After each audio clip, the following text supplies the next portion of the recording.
तर असे मंद आचेवर बोंबील खूप छान होतात फ्राय आणि अगदी ताजे ताजे आहेत हे बोंबील. तर मित्रमैत्रिणींनो, मी काय सांगत होते तुम्हाला की स्त्री ही केव्हाच रिटायर्ड होत नाही लाईफमधून. तर खरं आहे ते. तर म्हणजे कसं माहिती आहे, तर आम्हाला एक नववीला कविता होती, आवाज आते पंढरपूर, आवाज चालली पंढरपुरा, वेशीपासून आली घरा. म्हणजे ती त्याचं मिनिंग असं आहे, ती सासू जी असते म्हणजे नेहमी तिचं संसार प्रपंच, माझं घर, माझ्या कोंबड्या, माझं शेत, अमकं तमकं, माझी जागा, माझं हे माझं ते, असं तिचं म्हणजे अखंड चालू असतं. तर म्हणजे ती कुठेच जात नाही. ती काय म्हणते, मला बाई पंढरपूरला जायचं आहे, प्रत्येक वेळी ती निघते, पंढरपूरला मला जायचं आहे असं ती बोलत असते. पण मित्रांनो, ती म्हणजे तिचा जीव सगळा तिची संसार प्रपंच, आपली मुलं बाळं, शेतीवाडी यामध्ये असतो. तर एक दिवस ती म्हणजे खूप कंटाळलेली असते. म्हणते काही करून मी आज म्हणजे खरं जाणारच आहे पंढरपूरला. तर मग सून तिला म्हणते, अहो सासूबाई, आत्याबाई, तुम्ही खरंच आता कित्येक वर्ष तुम्ही म्हणताय मला पंढरपूरला जायचं आहे, पंढरपूरला जायचं आहे. तर माझं असं म्हणणं आहे की तुम्ही सुखाने पंढरपूरला जावं. घरातली तुम्ही काही काळजी करू नका, घर मी सांभाळेन. तर सासू म्हणते, ठीक आहे, सांभाळशील ना नक्की? तर सून म्हणते, हो मी सांभाळेन ना घर, तुम्ही सुखाने जा पंढरपूरला, अजिबात तुम्ही घरचा विचार करू नका. तर तेव्हा तिला असं काही वाटत नाही. मग ती सासूला सगळ्या सूचना देऊन जाते, हे बघ सूनबाई, मी आता जाते पंढरपूरला.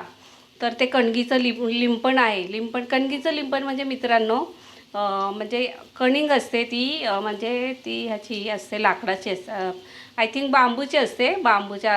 बांबूचे छोटे छोटे असे बांबूचे हे केलेले असतात. म्हणजे तो बांबू ओला असतो तेव्हा ते वळलेलं असतं, जसं टोपलं वगैरे विणतात ना तसं ते विणलेलं असतं. आणि त्यामध्ये साधारणपणे नाही म्हटलं तरी 8-10 क्विंटल ज्वारी वगैरे असं त्यामध्ये बसू शकतं. तर ती त्या कणगीला लिंपण लावते म्हणजे काय करते, ती शेंगांची कणिंग असते. मी जर गेली तर ही सून खाईल, तिच्या माहेरची येतील त्यांना देईल.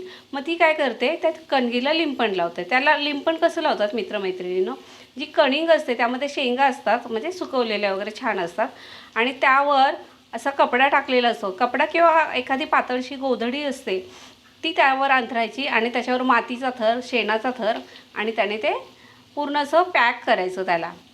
तर ती तसं करते आणि सुनेला म्हणते, हे बघ आता मी जाते, एखादा साधू संत येईल, त्याला जास्त दानधर्म करू नकोस.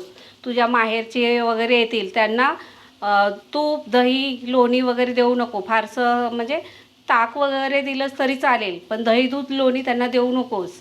आणि त्याच्यानंतर अशा बऱ्याचशा सूचना करते. तर तिला असं वाटतं, जाऊ दे, कित्येक वर्ष झालं ही माझी सासू पंढरपूरला चाललेली आहे. तर म्हणते, अहो सासूबाई, तुम्ही सुखाने जा, तुम्ही घरची काहीही काळजी करू नका. हे अगदी घरचं जे जे आहे ना आपलं संपत्ती, त्याचं मी खूप चांगलं रक्षण करेन, तुम्ही अजिबात काळजी करू नका. मग ती वेशीपर्यंत जाते गावाच्या, आणि ती म्हणते, कसं काय, माझी सून म्हणते तुम्ही सुखाने जा आणि मी सगळ्याचं रक्षण करेल, म्हणजे मी पंढरपूरला गेले तर ही माझ्या सगळ्या संसाराचा कब्जा तर घेणार नाही ना, माझी सगळी प्रॉपर्टी आपल्या ताब्यात तर घेणार नाही ना, आणि सगळं राज्य ही चालवेल की काय, आणि मग आपल्याला तिच्या हाताखाली म्हणजे नांदावं लागेल की काय, ती म्हणेल तसं वागावं लागेल की काय. मित्रमैत्रिणीनं तिच्या मनामध्ये असा विचार येतो, आणि अक्षरशः ती स्त्री जी असते ती घराच्या वेशीपर्यंत गेलेली असते, आणि तिथून ती परत येते. ती म्हणते, अरे वा, मला तू पंढरपूरला जा म्हणते, अगदी सासूबाई तुम्ही सुखाने जा, म्हणजे काय, माझ्या संसाराचा पूर्ण कब्जा तुला घ्यायचा आहे की काय. नाही नाही, मी काय पंढरपूरला वगैरे जाणार नाही बाई, हा माझा संसार, हा माझा प्रपंच, असं तसं सगळं ती सांगते. आणि म्हणते, जाऊ दे बाई, ते पंढरपूर पण राहू दे, ते आळंदी पण राहू दे, आणि सगळंच राहू दे, हेच माझे पंढरपूर.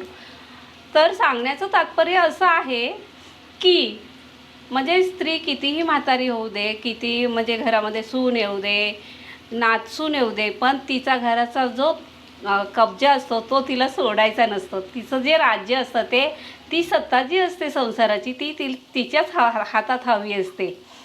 म्हणजे कसं माहिती आहे, जरी रिटायर्ड झाली किंवा थकली, काही झालं तरी तिला असं वाटतं, हा संसार माझा आहे, हे माझं आहे, ते माझं आहे, ते ती सुनेच्या हातात द्यायला ती तयार होत नाही. म्हणून त्या कवितेचा अर्थ असा आहे, म्हणजे त्या कवितेचं शीर्षक असं आहे, आवाज आली पंढरपुरा वेशीपासून आली घरा. तर अशी स्त्रीची स्टोरी आहे मित्रमैत्रिणी. पुरुष कसा रिटायर्ड झाला, हा ये GPF आला, हे इनकॅशमेंट आलं, हे असं आलं, इकडे गुंतवलं तिकडे गुंतवलं, पेन्शन खायची, आपलं मित्रांमध्ये जायचं, त्या सेवानिवृत्त कर्मचाऱ्यांच्या अधिकाऱ्यांच्या कट्ट्यावर जायचं, पेपर वाचायचा, चहा पाणी करायचं, असं करायचं, एन्जॉय करायचं, पिकनिकला जायचं, इकडे जायचं तिकडे. तो पूर्ण फ्री झालेला असतो. पुरुष हा पूर्ण फ्री झालेला असतो. पण ही स्त्री ही कधी त्यातून म्हणजे त्या संसारातून कधीही बाहेर पडत नाही, असं आहे मैत्रिणींनो. तर कशी वाटली माझी स्टोरी आणि माझे बोंबील बघा किती छान दिसत आहेत ना, छान दिसत. चला तर मित्रमैत्रिणींनो, आता या माझ्याकडे जेवायला, कधीही या, तुमच्या आवडीची मच्छी मला सांगा, ते मी आणते, बनवते आणि तृप्त होऊन तुम्हाला खाऊन पिऊन पाठवते. कशी वाटली माझी आयडिया, आवडली ना? चला तर मग आता आपण व्हिडिओ ठेवूया. आता पोटामध्ये कावळे ओरडत आहे आणि आता थोडा भात घालते, चहा करते, मस्त फ्रेश होते आणि असा बोंबीलवर आणि मांदेलीवर मस्त ताव मारते. Bye bye.